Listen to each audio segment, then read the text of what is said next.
Ora então, este é o segundo vídeo. Como estava a dizer e é um segundo vídeo sobre a necessidade de regressarmos a Jesus.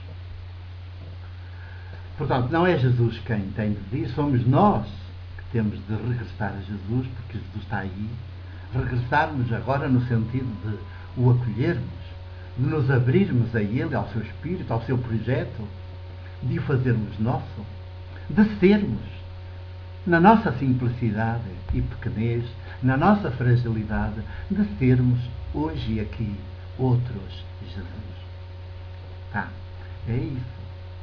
E então é urgente regressar a Jesus. As igrejas dizem o contrário, mas nós não devemos ir pelo que dizem as igrejas. As cúpulas das igrejas. Não devemos ir. Devemos ir pelo que diz o Espírito de Jesus. Escutar o que o Espírito diz às igrejas. E se as igrejas, nas suas cúpulas, porque estão cheias de privilégios, de regalias, de mordomias, de poder, mas parecem às vezes chefes de Estado, ministros do poder político. Se as igrejas, nos seus privilégios, não escutam o Espírito, o que o Espírito está a querer dizer, anda a dizer às igrejas, pois escutemos-lo nós, nem que sejam os ateus, mas escutemos o que o Espírito anda a dizer. E se as igrejas não escutam, pois escutarão as pedras. Serão as pedras que escutarão. Serão os de fora. Os de fora. Os famintos, os pobres, as vítimas, os das margens, os excluídos, os dissidentes, os excomungados, que escutarão e farão ouvir a sua voz. Farão ouvir a sua voz, os seus gritos, os seus apelos, as suas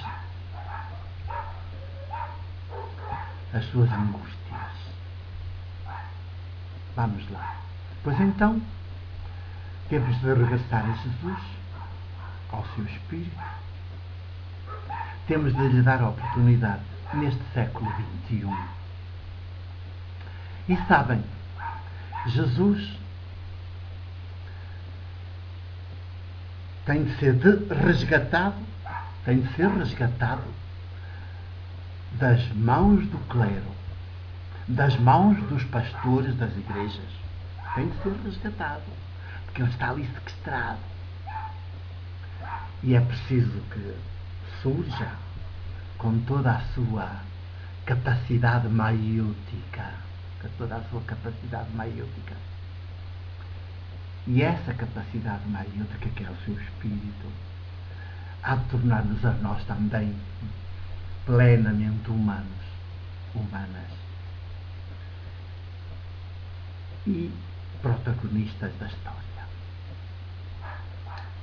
Então, regressar a Jesus, o que é que isso significará? Significará que temos de voltar à Galileia? Voltar à Galileia não é ir lá de viagem, em peregrinação aos chamados lugares santos. Não é nada disso também. Isso é negócio, isso é turismo religioso. E as agências de turismo bem fomentam isso, porque querem fazer os seus negócios. Mas também não é nada disso. Regressar à Galileia significa, imaginem, esta coisa espantosa e ao mesmo tempo simples. Significa, neste século XXI, atrevermos-nos a viver de forma atualizada, é claro, de forma atualizada, a vivermos as mesmas práticas de Jesus, essas que ele iniciou na Galileia. Os evangelhos, os 4 evangelhos canónicos, que as igrejas todas reconhecem, mas que depois interpretam muito mal. Interpretam todas muito mal. Os evangelhos dão-nos pistas muito sérias, muito boas, muito oportunas. muito lúcidas, sobre as práticas de Jesus. E essas práticas iniciaram-se precisamente na Galileia. Na Galileia território. Na Galileia do tempo histórico de Jesus, do século I. Ali perto já do ano 30. O ano em que Jesus foi crucificado, foi assassinado. E tudo começou 2 anos, alguns dizem 3, mas certamente 2 anos antes do ano 30, portanto, pelo ano 28, fins do ano 27, que Jesus inicia a sua missão, uma missão pública, uma missão profundamente política, não do poder político. Para aí criam os seus conterrâneos que ele fosse, que ele seguisse a via, o caminho do poder, mas ele não. Seguiu o caminho, a via da política de Deus, não da política do império. Muito menos do templo de Jerusalém, dos sumos sacerdotes, que também eram chefes políticos, como é do poder político. Como ainda hoje, até o Papa de Roma, o Bispo de Roma, é um chefe político. Ele é chefe de Estado do Vaticano.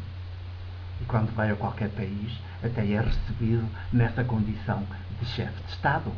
Dizem que vai vir a Portugal, agora, neste ano de 2010, em maio.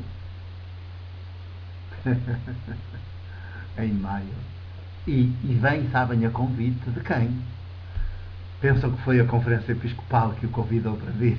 Não tem essa capacidade. Foi o chefe de Estado de Portugal, o Presidente da República, que convidou o chefe de Estado do Vaticano, que é Bento XVI, Bispo de Roma simultaneamente.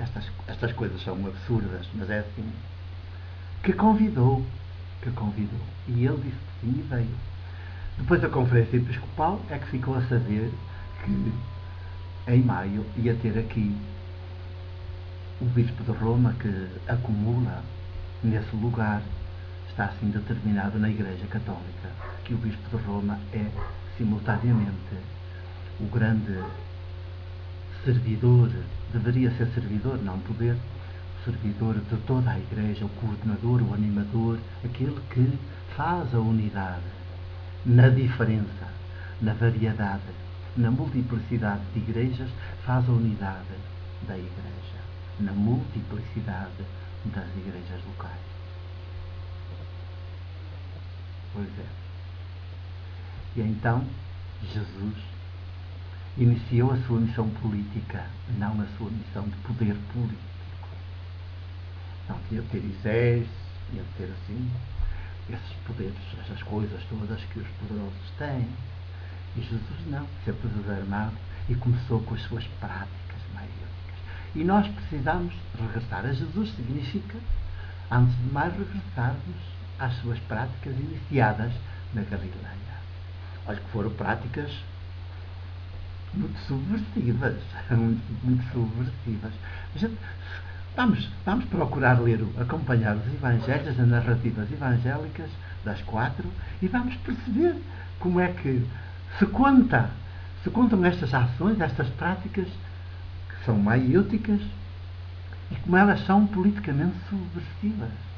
Como é que ao fim de pouco tempo já estavam a querer matar Jesus por causa dessas práticas? Que tipo de práticas são essas que levam os seus concidadãos a querer logo matá-lo? Isto é muito interessante e vai ser muito bonito. É uma aventura fazermos estas conversas sobre Jesus no século XXI. Até já.